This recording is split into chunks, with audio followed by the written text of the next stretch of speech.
Welcome to Second Listen Saturday on the Parenting Roundabout podcast, where we share some fun moments from a past episode for your weekend listening pleasure. Look for new episodes every Monday through Friday. We seem to be working on a series about kids' feelings. Last week, rejection. This week, anger.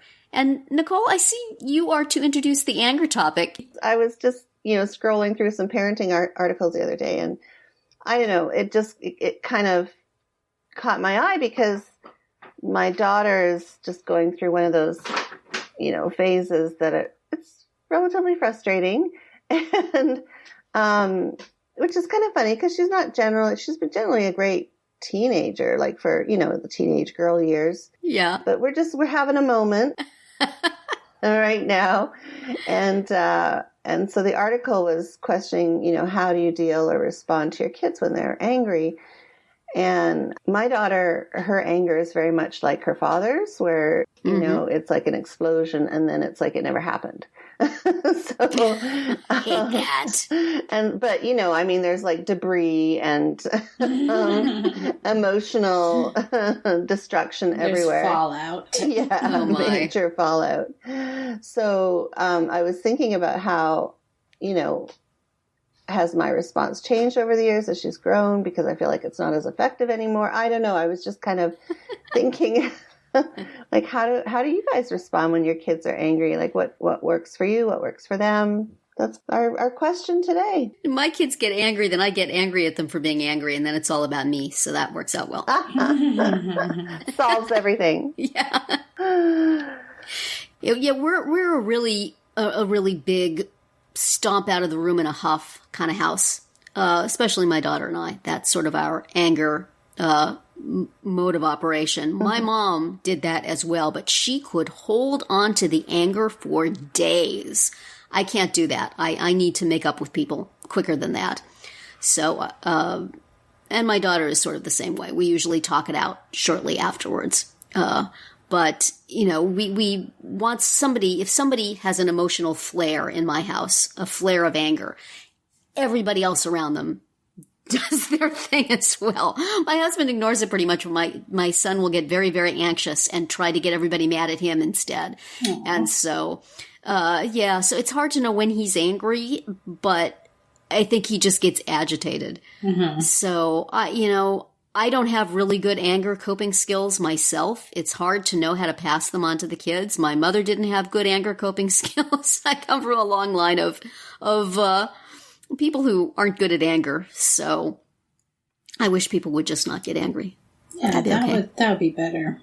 And if I get angry, they immediately come and apologize and seek to make it better, which is what my dad and I did with my mom. I don't get that treatment now, but I don't. Yeah, so it's generally short-lived, the anger, but intense, burns brightly, and then burns out. Is it explosion-like or just like a fire? Well, a polite explosion. Polite. Just usually a sort of thing. Oh, okay. Not screaming. You know what? For the kids, I scream sometimes. I'm very badly behaved. What about your husband? Does he do it the same way? Does your husband deal with them the same way? He just ignores anger and hopes it will go away. Yeah. Which it eventually does. I feel like I have to do something about it. And so I have to go, if our daughter has stomped out of the room, I have to go talk to her. And sometimes I'm mad too, which is not a good time to go talk. But I can generally talk and talk and talk so much that she just loses the will to be angry. And she will say, "It's fine, Mom. It's okay. It's fine. Will you just shut up?" And warn her down. Please leave me alone. Think of your conversation with your child as a heavy blanket that you throw over the fire of the anger and smother it until there is barely a spark. So that's my talking. technique. Or get mad yourself so that then the child has to reverse gear and, it's a come address you situation. in your anger instead Right. of you addressing theirs. See, in our situation, it's like this huge explosion. So yeah, nothing is getting thrown or anything. It's just this emotional explosion. So nobody can get a word in edgewise. Yeah. Right? Because it's just taken over the house. Right. And then 30 seconds later, it's like it never happened. So when you go in, so I can't talk to her during because she won't hear me. And then I can't talk to her after because she'll say, what do you mean? Everything's fine. Oh, my husband is like that, and it drives me nuts. If you're going to have an explosion, we need to talk about it after. Yeah. Because there are Don't bodies act like nothing happened. Their bodies. That is extremely frustrating. I need closure. Yeah, you know? me too. I do too. So, yeah, so I'll usually So then pick do you away at throw it a like little tantrum scrap. because she isn't tantruming properly? Pardon me? I said, do you throw a little tantrum over her lack of tantrum etiquette? Do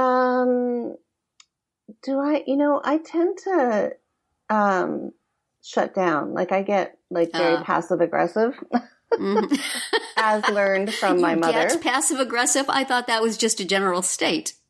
You're not already there? Pretty much. Pretty much 75% of the time, it's just going to You're tip not me over saying the it's a edge. long trip, in other words. Yeah, I get so if I'm angry with anybody, I get very passive aggressive, which is so unhealthy and awful. And I know I'm being awful, and I just can't help myself. I feel you. Yeah, it's just like, fine, if you don't want to talk about it, that's okay. Exactly.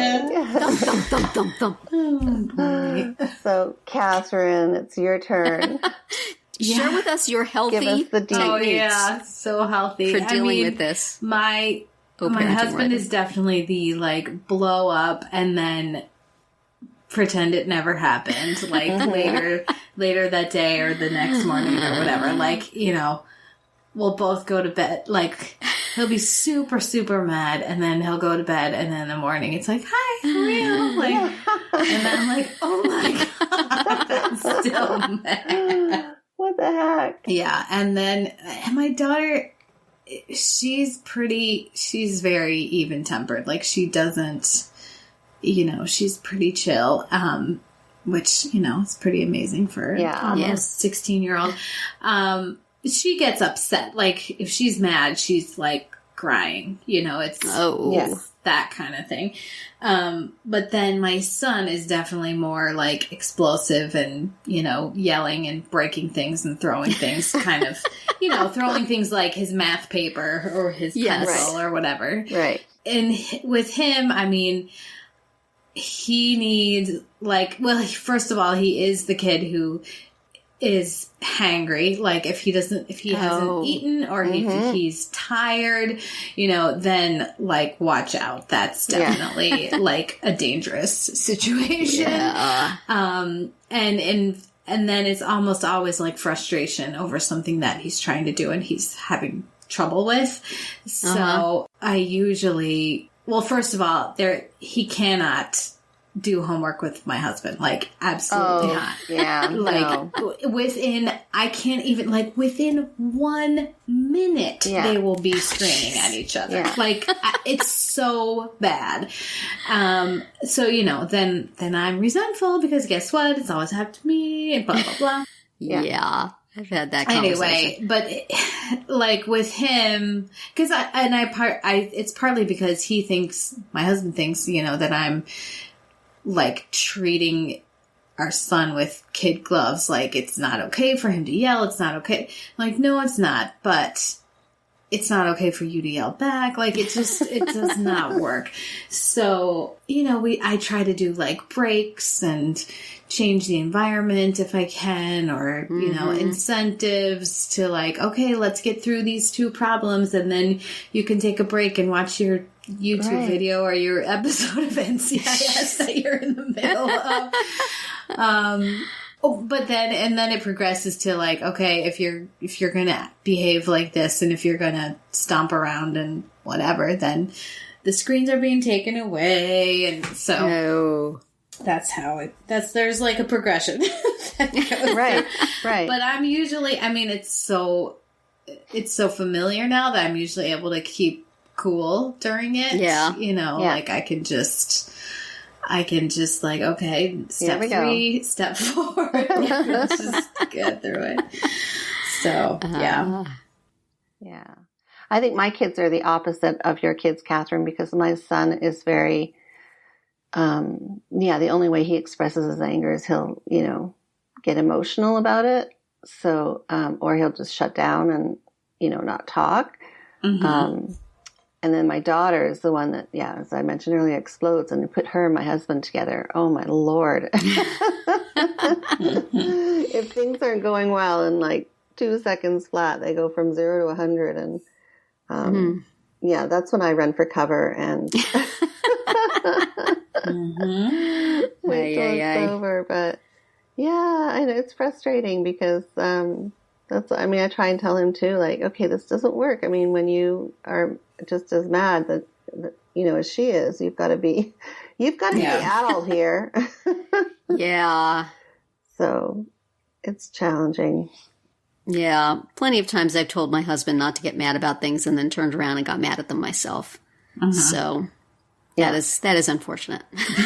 I mean, that frustrates me. Like, don't yell at me. It's being screamed. Like that happens in this household. Yeah. It's frustrating. Yeah. I'm trying to think if my son actually gets angry at stuff. I don't think he does. He reacts badly to anger in others. Mm-hmm. Right. I don't know that I've ever actually seen him be angry about something, which is probably not good.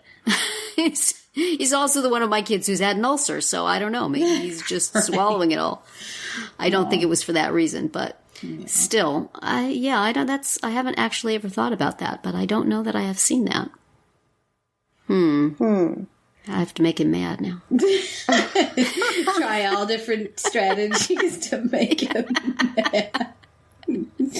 Just poke him, like, Poke him with a stick. Yeah, just keep. See what happens. You're too even tempered. We can't have that. Yeah, well, he just gets upset at other people's anger, so I don't know. That's not healthy either. But sometimes you have to let it blow. Just people have to let it out. This is what I tell everybody after I have a tantrum. It's good to let it out. Everybody can come out now from where you're hiding. Nice way to justify. The storm has passed. The steam is released. And I tell that to my daughter too when she gets angry, that it's good. It's good to get angry. It's good to get it out. Now cut it out. Now say you're sorry. You're making me mad. Or now. do it appropriately. That's right. And always apologize to your mother afterwards. Yes. Regardless of the reason you were angry. Yeah.